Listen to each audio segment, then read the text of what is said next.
All righty, let's get into grammar. We're on page 139. 139. It's a review page, so it should be pretty easy to go through this.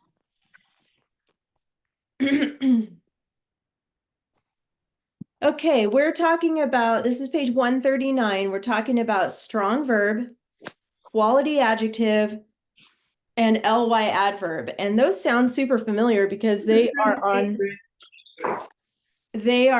your checklist. You guys use these words for your writing part of the class. So a strong verb, a quality adjective, and an ly adverb are three different ways to dress up writing. So these are your dress up words. These stylistic devices add a strong image and feeling. So when we use these types of words in your sentences, it's just making your sentence more alive, more clear, and just giving the reader more of an image of what's going on. Okay, so that's why we use these. So a strong verb obviously is an action word. It's never going to be a linking or a helping verb like had or has or is. Those types of words are not considered strong verbs. So it's a strong verb is really an action. And then a quality adjective is more specific than a weak adjective. So a weak adjective is overused, boring, and vague, like the word big. It is a word, but there's better words you can use if you're describing something that's large or huge or gigantic or ginormous. Those give the reader a little bit more of an image than just the word big, for example. And then we have an ly adverb that's used to enhance the meaning of a verb, adjective, or adverb that it modifies. And that word modifies just means it changes it a little bit. It gives it more of an image. Okay, that's what that means. The ly adjective or the ly adverb does that for another word. So underline the weak word in the sentence, and then you're going to circle a stronger word in the list below. Think about the meaning of the words in the context of the sentence. So some of these are going to sound weird. They're not going to really work in the sentence. So be thinking about that. Like, for example, I'll do the first one for you guys. The outlaws ran to Robin's aid. So go ahead and underline the word ran. That is the weak verb in that sentence. And then you've got some other options here underneath it that you could circle in place of that, like the outlaws fled to Robin's aid, or traveled, hopped, hurried, or rushed. So if I look at each one of those words, like fled means to go away from. So it doesn't really make sense to say the outlaws fled to. It would make more sense if it said away from. So fled doesn't really work that great. Traveled doesn't work fantastic because he's not really traveling. Hopped is weird, right? If Robin needed help, you don't want to hop to his aid, right? But you could, either one of these would work, hurried or rushed. So you can pick one. I'm going to pick rushed. You could pick hurried. They both would be good choices for you. So there's going to be more than one option here that works. So Matt, go ahead and read the next sentence. Let's see. Where is it at? The hungry men ate a hearty stew. Good. Okay, what is the weak verb in that sentence? The weak word. Ate. Yeah, and that's a banned word for us too. So go ahead and underline ate. And what of the options would be a good strong verb to put there?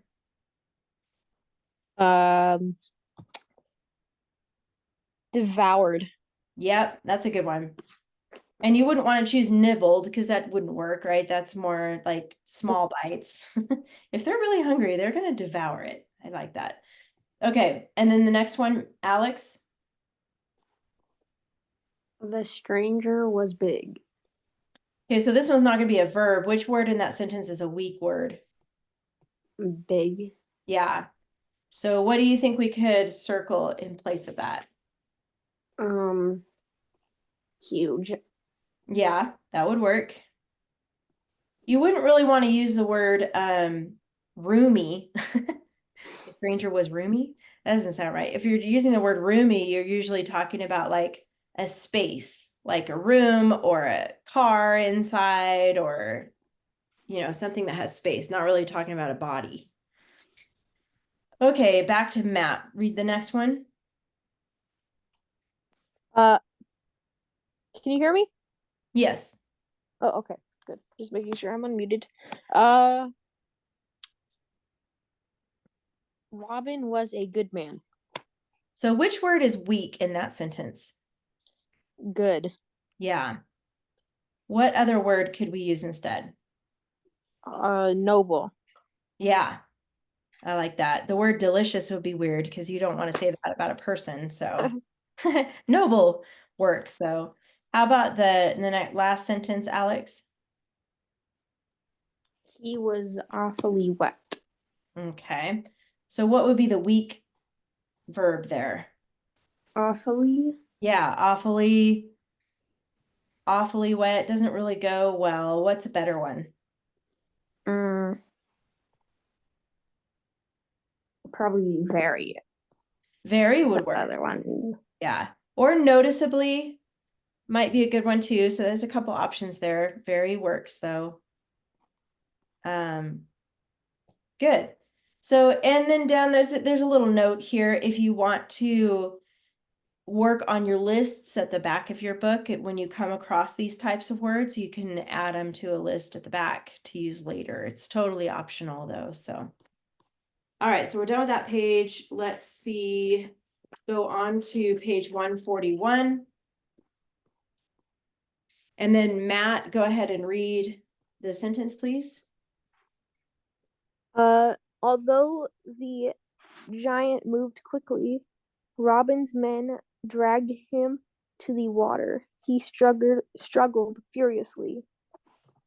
Good. So struggled is your vocabulary word. It basically means fought with an opponent or adversary. So fighting against someone, struggling.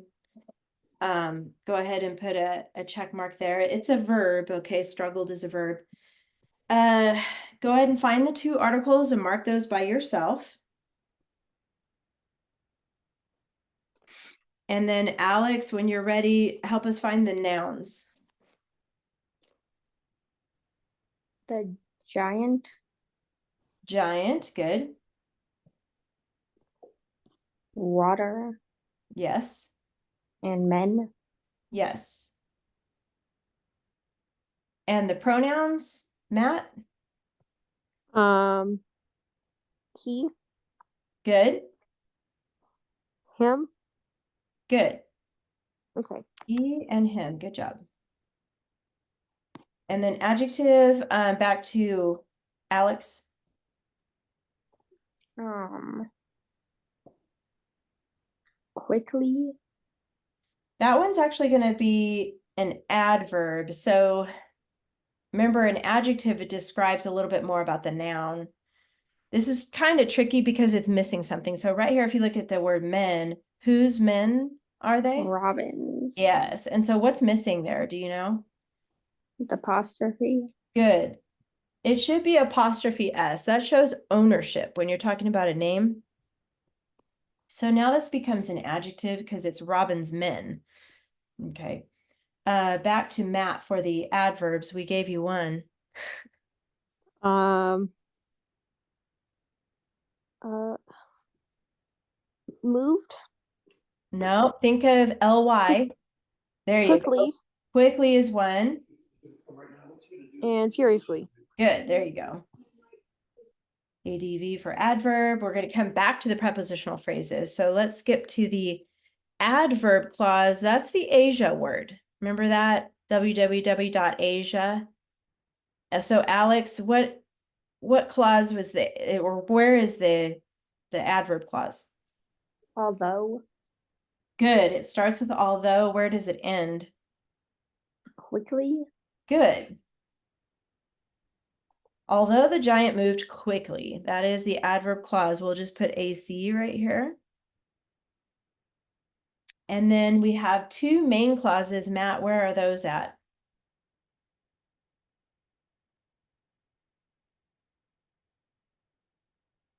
Oops, you're muted. Although. So we already have although marked. This is the adverb clause. Clause. Now we're looking for the main clauses. And the main clauses are a complete thought with a subject and verb. Robin's men dragged him to the water. Good, that's one. You want to put And he struggled furiously. There you go. You got it. Good job. Okay. And then subject verb pairs. So let's find the verbs, Alex. Moved, Good. dragged, and struggled. Good. And then the subjects, go ahead and do that too, Alex. Giant. The giant, good. Robins. Not Robins, because remember that's telling who's men. Men. Yeah, there you go. The men are the ones that dragged him. And then what's the last subject? He. Good. And then the openers, Matt, what are the two? So we need to, actually, before you tell me the openers, do you know where the periods go, Matt? At the very back. At the very end, right here, but there's one more because we have two. After quickly? Not after quickly. Uh, Because it says, although the giant moved quickly, that's not a complete sentence yet. You got to keep going. Robins.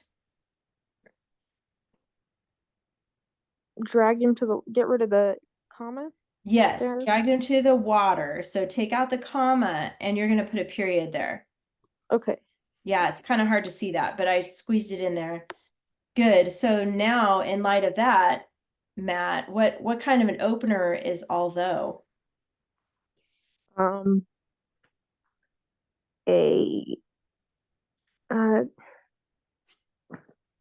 let me see. Remember the choices?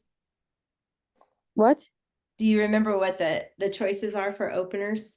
I remember. Oh, wait, is it a VSS one? No, because it's got more than 4 words. Let's see here. It's not a subject. Not a subject. Not an LY adverb. Wait. not ly because you have Not although. Yeah.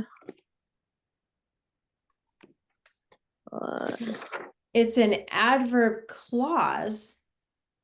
Opener. Wait, a clausal opener. Yes. What number is that one? That is a number 3, I think. It's actually a number 5. Oh. Clausal. That's all right. But you were right. It's clausal. And then how about the opener for this one down here? He struggled furiously. Subject opener. Well, that was tricky because it is a subject, but remember the VSS? Because it only has 3 words. It's a VSS, which is a number 6. So put a number 6. Oops. And then VSS, very short sentence. That was a tricky one because it does start with a subject, so you were partially right. Capitals, or no, prepositional phrase. We need to come back to that here. There's only one. Where's that at, Alex? To the water. Good, to the water. And then Matt, what about the capitals? Although. Good. And he. Okay, there's one more. Robin. There you go, Robins. Okay. And then commas, we already did one, but there's one more comma thing that we need to take care of. Alex, do you know what it is? After quickly. Yes, good. And it's going to be hard to see it because my marker is kind of thick there, but put it right after quickly. And then we already fixed the apostrophe, so we're done. Good job, you guys. Did you finish it, Matt? Yes. You wrote it down? Okay. Okay. Done with that, then go ahead and get out your binders. Your homework for grammar will be the next 3 pages as usual. And Are we we've putting been, it, go are ahead. we putting everything back, or is this what is everything that we need out already? Everything we need is out already, so go ahead and go to your front pocket. We started working on troglobites. You guys remember that? Yep. It's been a little while. We were learning about troglobites and we set up, you really need to make sure to have this part here where we were working on your outlines for troglobites. So you should have A, B, C at the top, and then you should have fused outline, and then right here, your possible topics. You guys have that page? Yep. Good. And we had A finished. So we need to finish up the rest of this outline here. So let's get out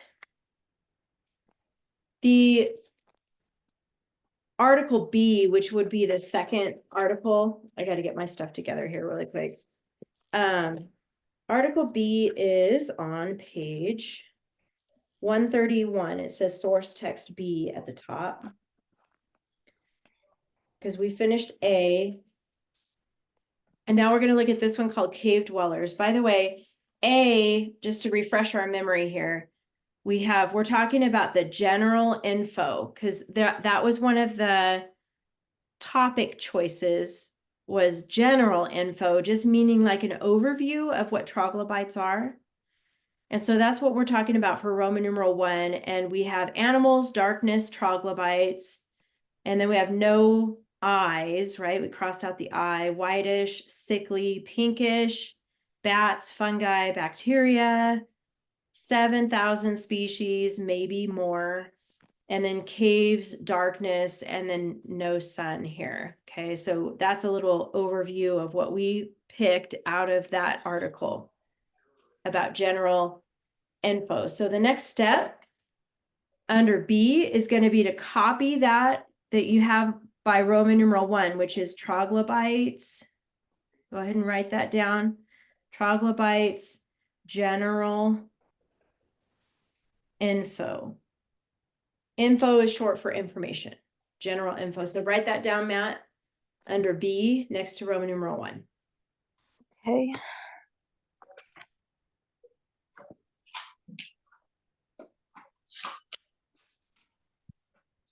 I'll zoom in so it's a little easier to read.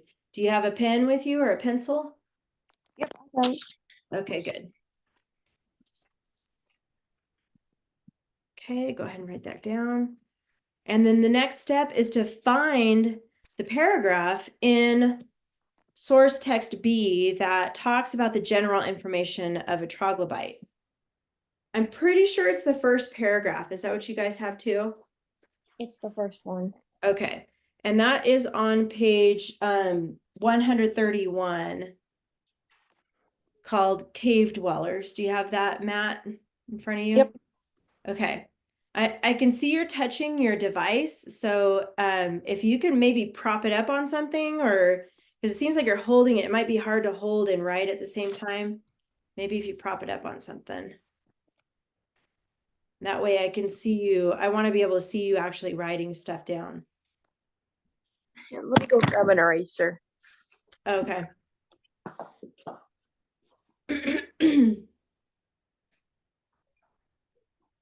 Troglobites are really strange creatures. I mean, I've looked them up before on Google, and they're kind of a cross between like a snake and a lizard, and a salamander. Have you ever seen pictures of salamanders before, Alex? Yeah, like a lizard or something. Yeah, it's kind of like a lizard. They're just wet and small and kind of gross. But anyway, interesting creatures. We don't really have them, I don't think, here in California, but other places do. Okay, I have it now. Got it? Okay, good. And then go ahead and get page 131 ready.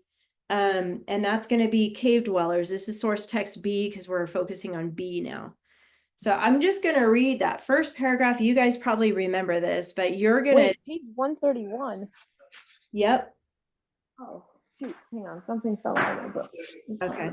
Where did it go? 1 second, I'm looking for it. Okay. It should be in the front pocket with your stuff for, It was in the front pocket, but my thing got unorganized. So, oh, I see. Okay. 29, 130. Okay, I got it. Okay. I'm going to read that first paragraph and you get your pen or pencil ready and start underlining what you think is interesting or important. Okay. So focus on that while I read, and then we're going to add that information to your outline. Okay. So a troglobite is an animal that spends its entire life in one particular cave. Dwelling permanently in the dark, troglobites have developed special adaptations to help them stay alive. Organs and abilities that contribute to survival have gotten stronger. Organs and abilities that are not necessary have weakened. In nature, this strengthening and weakening tendency is called natural selection.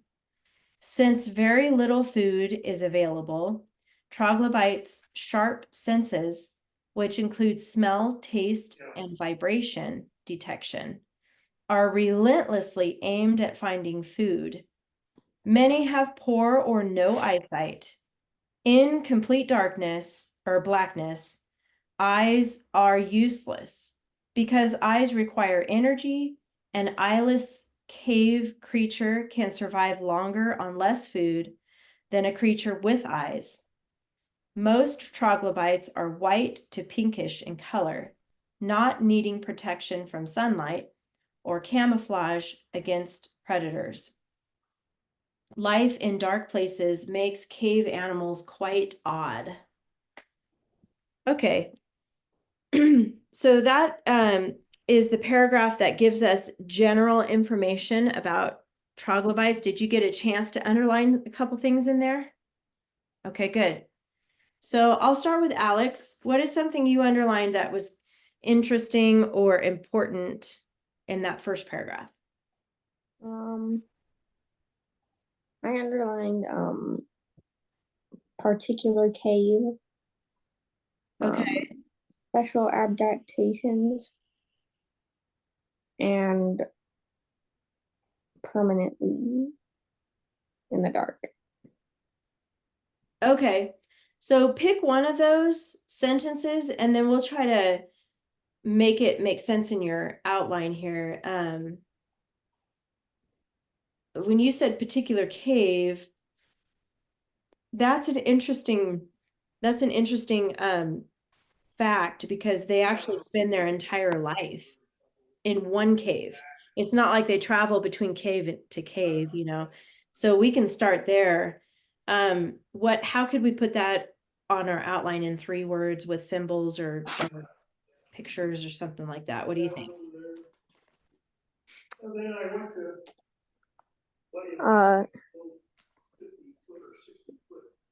Oh wait, I'm talking to Alex. Yeah, how can we put that first bit of information about living its entire life in one cave? How can we put that in? particular cave life. Okay. Something. I don't know. I think entire is important to put too. Maybe we could put entire life and then maybe the number 1 for particular and then cave. What do you think? Or you could do particular and maybe draw a cave. It might be kind of hard to draw, but what do you think, Alex? I just put one particular, and then cave, entire life. Let's start with entire life. Let's put that entire life. And then do you want to do, oh, like a number 1 and then draw a cave, like number 1 particular and then draw a cave? Or 1 particular?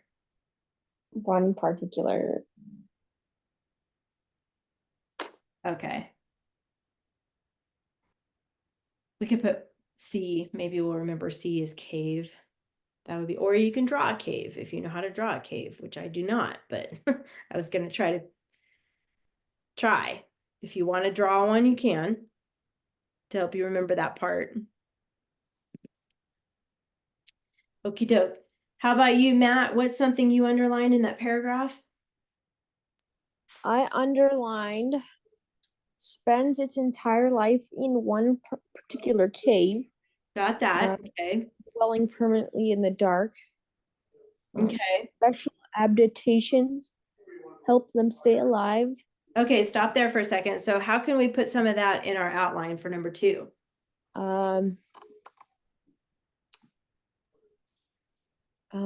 Maybe like a little animal sitting in a cave and have a clock with an infinity sign next to it, maybe. You like to draw symbols, huh? Well, because I'm limited to 3 words, so. Yeah, it does make it kind of tricky. Well, we basically already talked about how it dwells in its cave in a cave. We said entire life, one particular cave.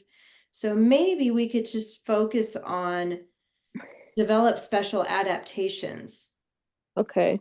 I think that's actually pretty interesting. So we could put those 3 words, develop special adaptations. You like that idea? Uh-huh. Developed special adaptations. You know what that is, right? When you adapt or when a body adapts to something like, if you like you guys live in California, but if you were to move to like Florida, it's really humid there and it's really hard to go visit there when you live in California and you go visit Florida. Have you guys ever been there before? I've not been to Florida, but I've been to South Texas, and it's Yes, me too. Same thing, hot and humid, and it's hard to breathe, right, in the summertime. So kind of if you move there though, and you live there for a while, your body will adapt to it. It won't be as awful. It's just because you live in California and you go visit a place like that, your body's like, "Ah, it's hot." But you do adapt, and it's kind of like these guys. They adapt to help them stay alive in the dark, right? So what's something else you underlined, Alex, in that paragraph?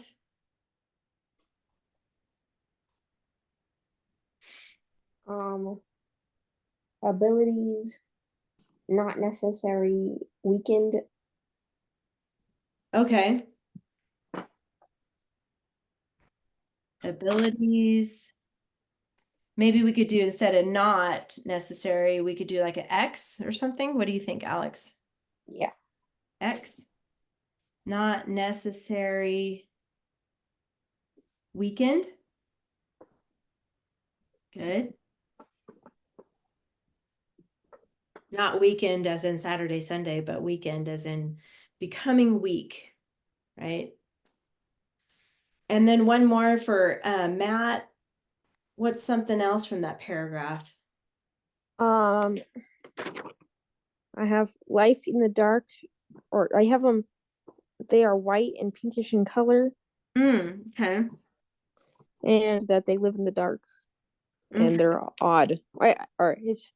I have underlined life in the dark places makes cave animals quite odd. That's what I have Yeah. underlined. Okay. How could we put that in 3 words? Um, maybe pinkish. Um, uh, life in, and it'll have a cave symbol, and it'd be like a bunch of question marks.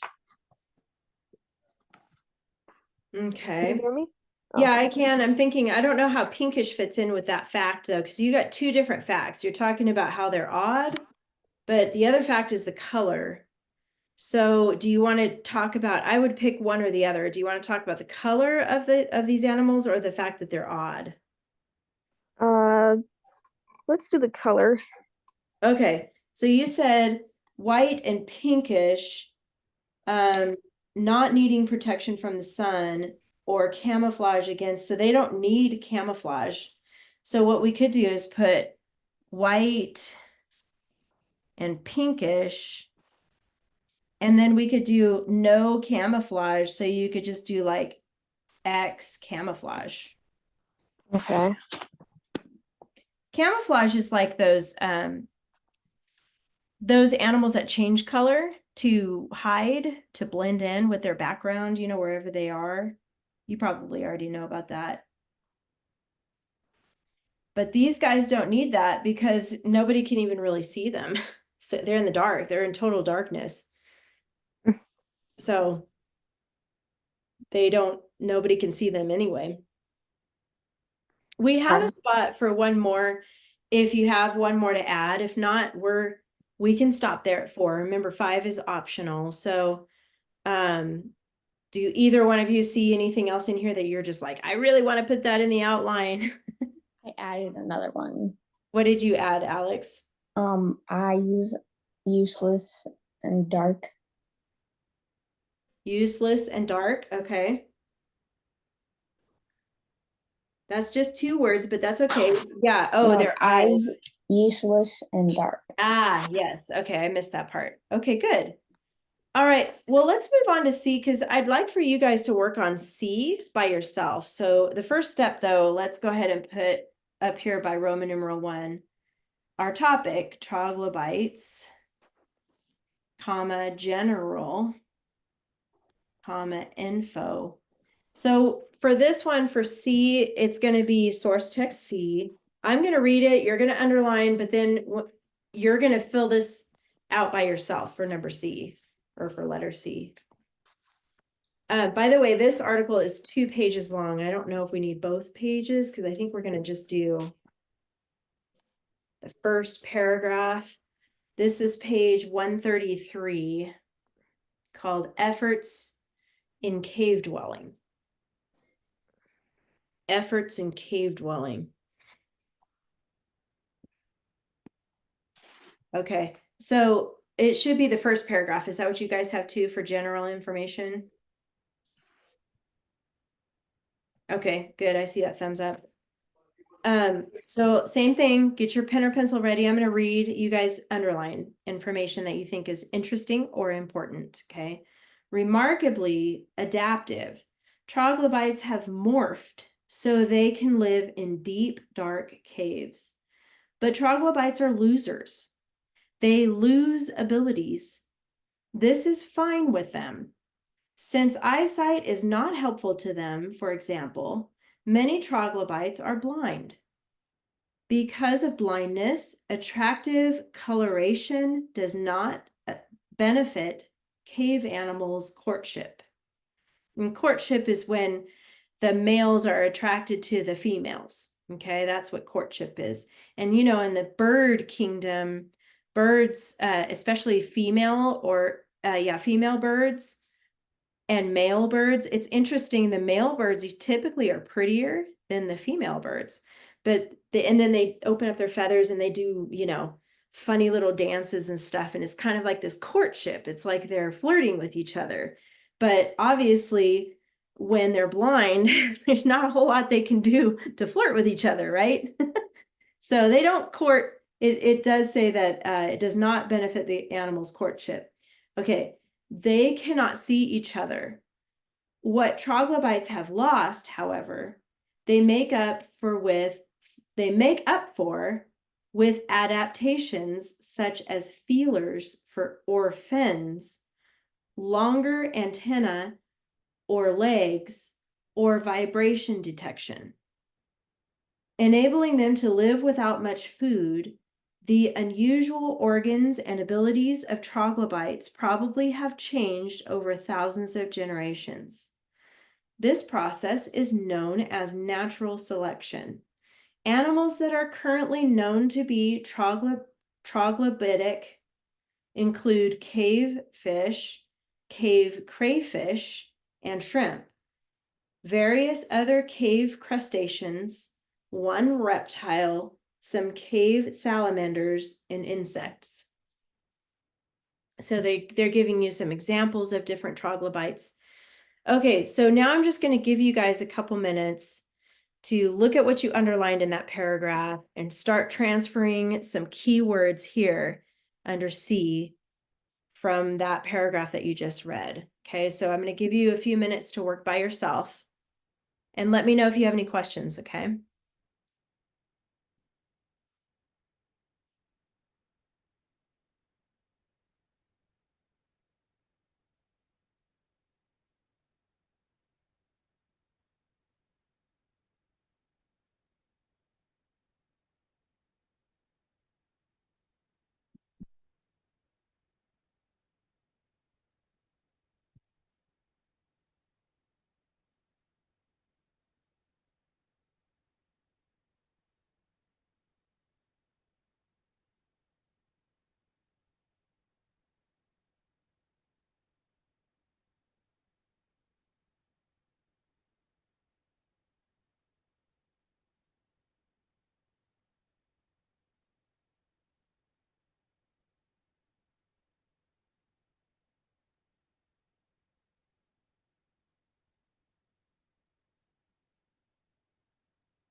Do you know what you're working on right now, Matt?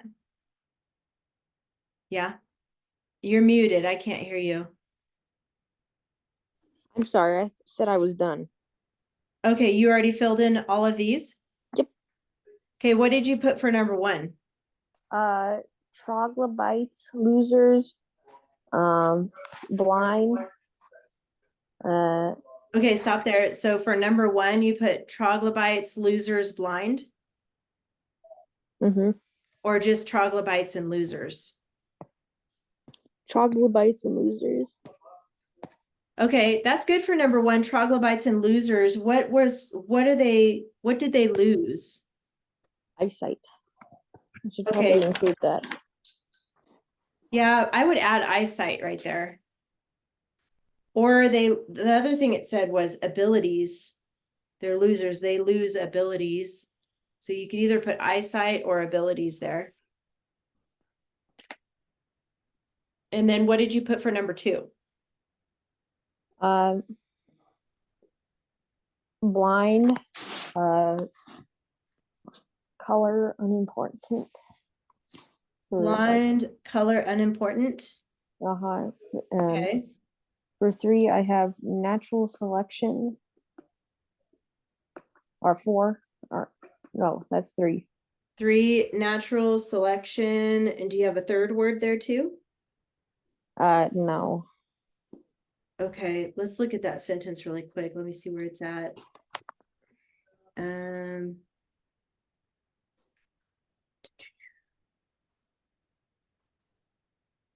Oh, I see. The process is known as natural selection. I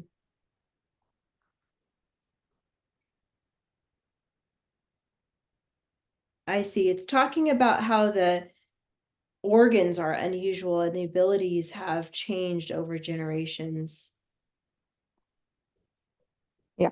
Okay, so what other word could you put there with natural selection? Because you probably need one more word to help you write that later. I don't know. Maybe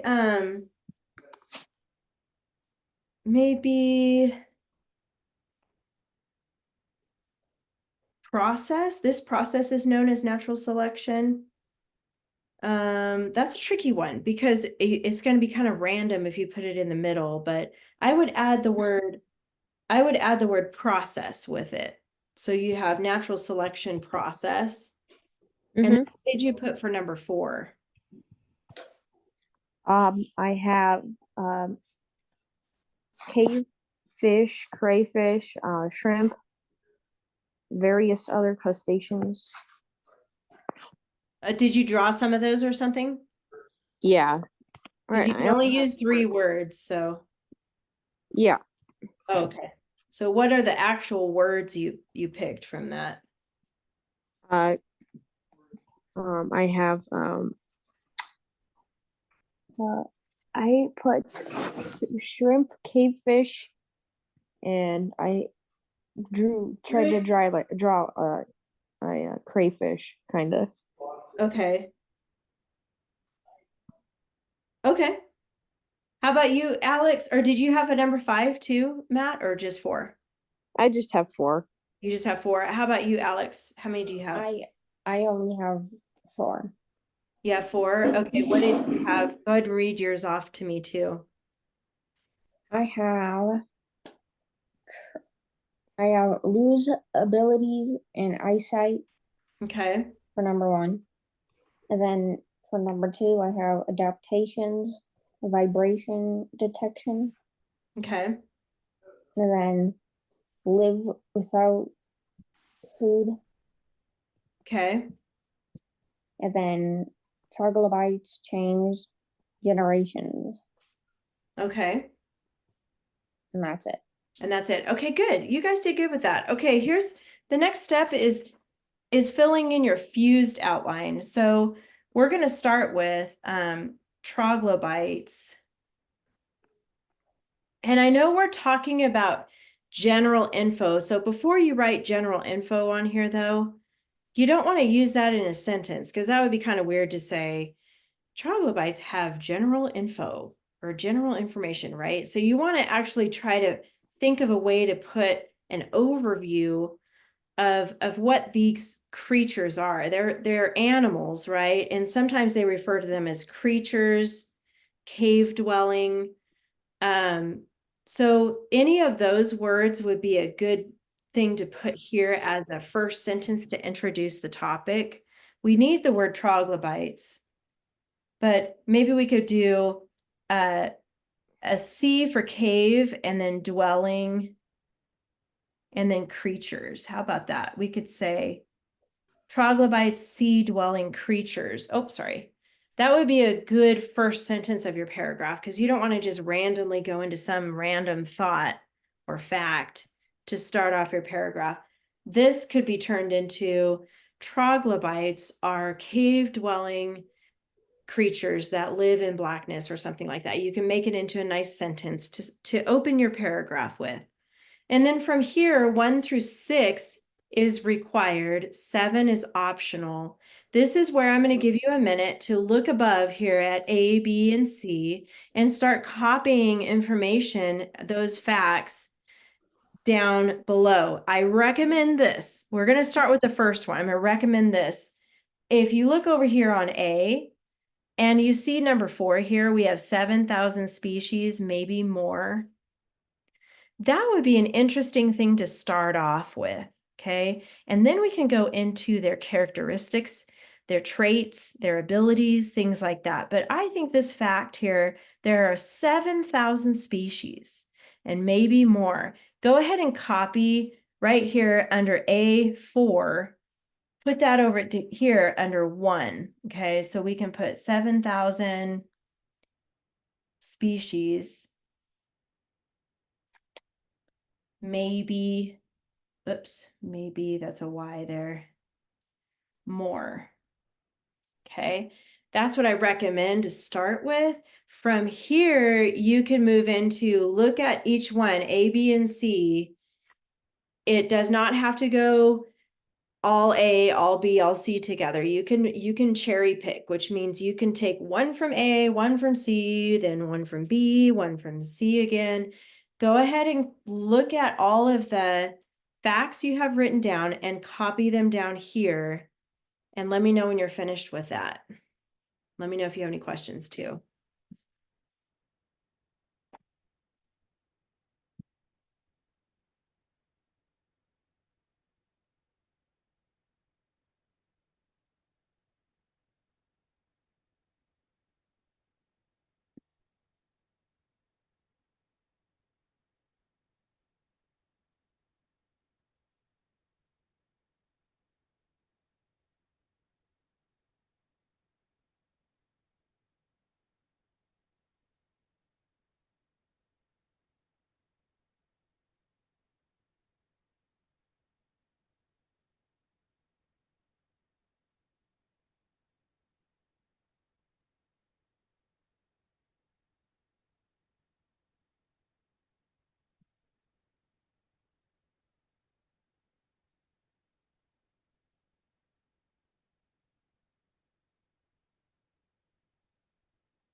I'm done. Okay, do you have 1 through 6 or 1 through 7? Right, 1 through 6. 1 through 6. Okay, tell me what you have for 2.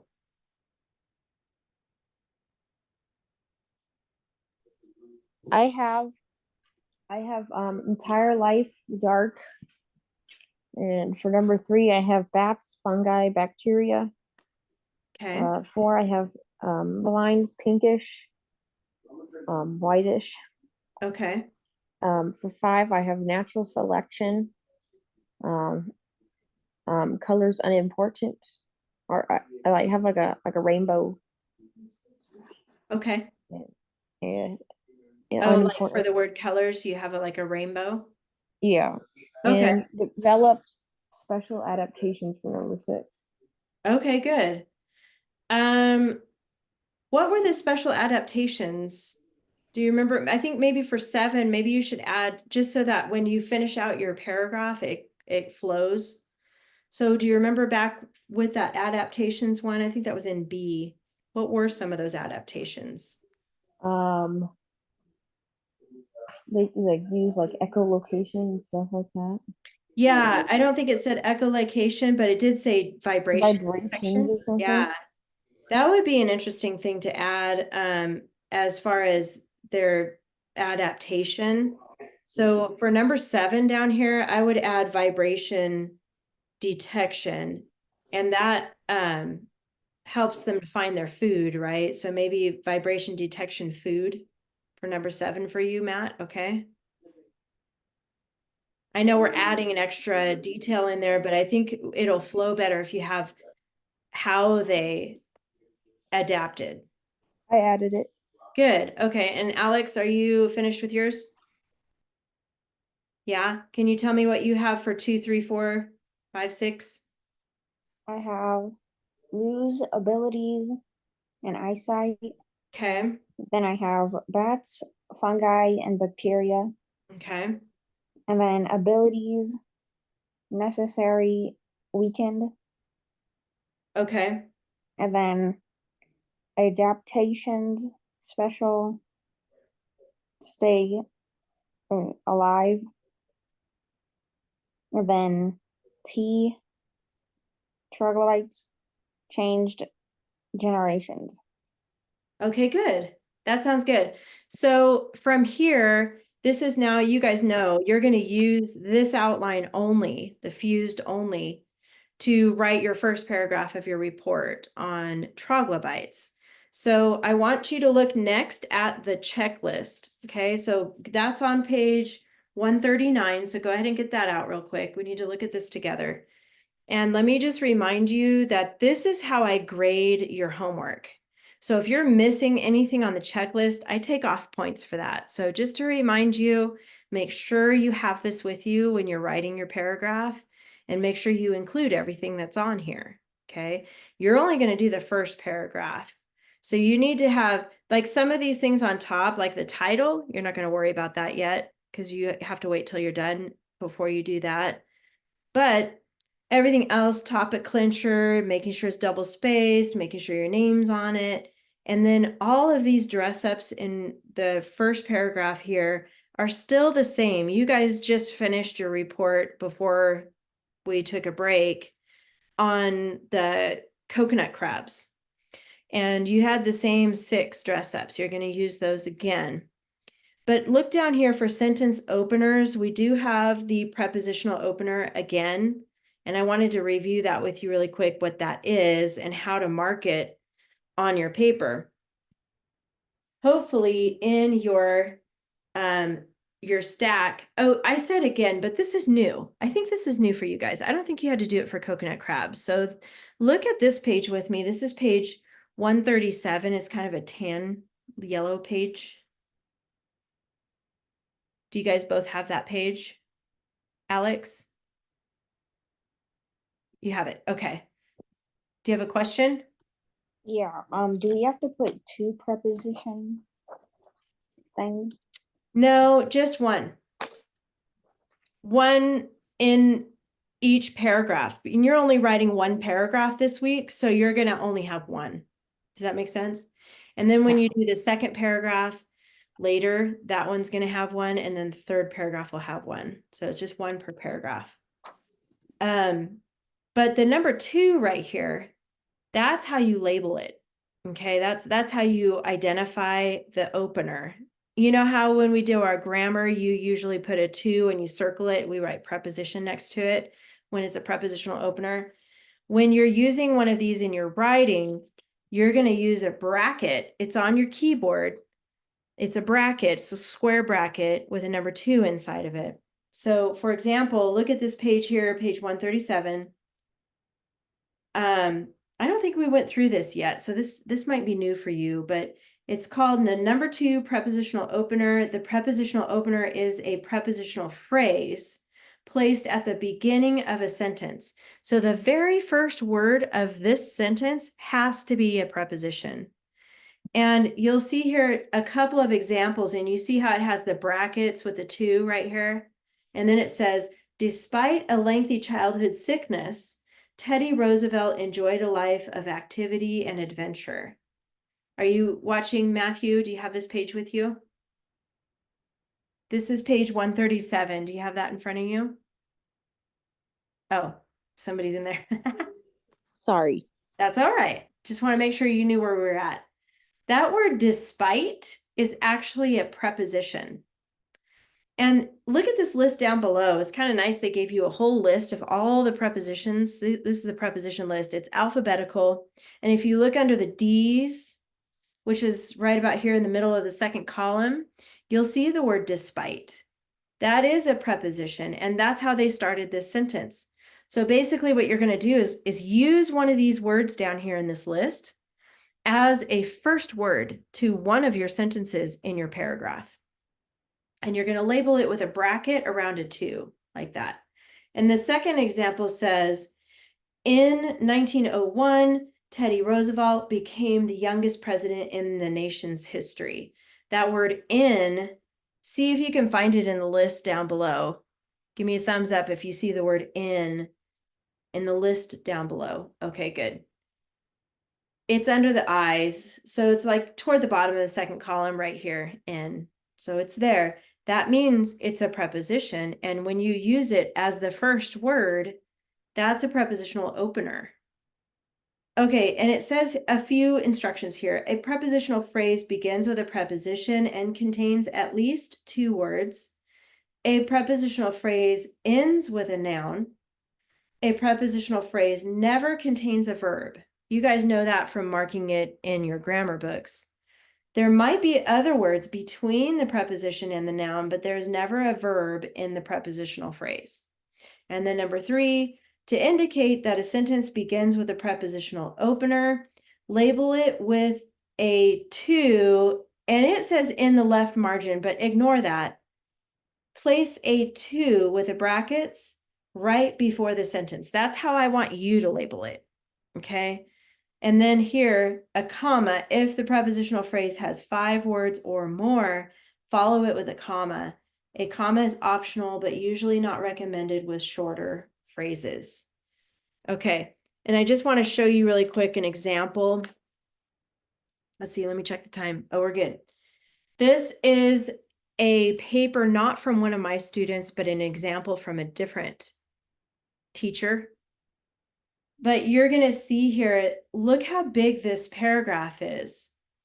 Now, in your outline, you have, I'm going to just flip back here, you have just like 1 through 6, maybe 7, 8 sentences. This is more like 10 sentences. So here's the thing I want you guys to remember. You need to add extra sentences in there to make sure it flows. I don't want just like random facts right after the other. It needs to go together and flow. So as you're writing your sentences, think of that. You can add an extra sentence that says something like, another interesting fact about troglodytes is that they live in total darkness. And then you go into how they don't have eyes, or they live inside of caves, that sort of thing. Okay, so if you need extra sentences in there, I want you to add more to this paragraph if you need to. But look right here at this number 2. You see that right there? Let me see if I can zoom in just a little bit more here. This is a bracket. This is called a bracket around the to, before and after. And then the sentence right after that to starts with the word during. If you look at this yellow page, you'll find the word during on here under the D's, right here. Okay, that is a preposition, and that's a prepositional opener. So here's an example for them. They said, during hard rains, an Olms cave can flood, and the rushing water carries them outside of their cave, leaving them in puddles where they will die when the sun comes out and dries the puddles. Okay, their first paragraph is a little bit different than yours because you'll be talking about Olms later. But that's just an example of how to use the to at the beginning of a prepositional opener. So this is a new thing on your checklist. Okay, so you're still going to see how they have words like which, uniquely, because, discovered, and they still have their topic clinchers are the bold words. So they have Olm, troglodyte, strange, and then Olm's strangest, troglodyte. So you're still going to do all of those things on your checklist. Topic clinchers, all your dress ups, but you're adding one more thing here, the prepositional opener. And don't forget about not using your band words. Okay, so a real quick recap, but before I do that, are there any questions about the checklist? You guys have any questions about the checklist? No. Okay, good. Your homework this week is to use this fused outline that you finished in class and write your first paragraph, only one paragraph about troglodytes. Make sure you use your checklist. If you're missing stuff, like I said earlier, I'm going to take off points. So make sure you use this. And if you need help with this opener, let me know. Use this practice page here, or this example, I should say, to help you when you get to that part. Okay, any questions about the homework this week? Awesome. And then, of course, grammar, you're going to do your 3 pages of grammar and then 1 paragraph of your report. Do you still want us to take pictures of the checklist? I do like that. Yes, I do, because that shows me you used it. And then if you have something checked, like if you check, I'm not saying you, but if a student checks prepositional opener right here, but then I can't find it, then I'm going to say, okay, you checked it on the checklist, but where is it in your paragraph? So I do want a picture of this. Yes. Good question. Thank you. All right. Okay, you guys, you're welcome. I'll see you next week. Have a good week. Bye-bye. Bye.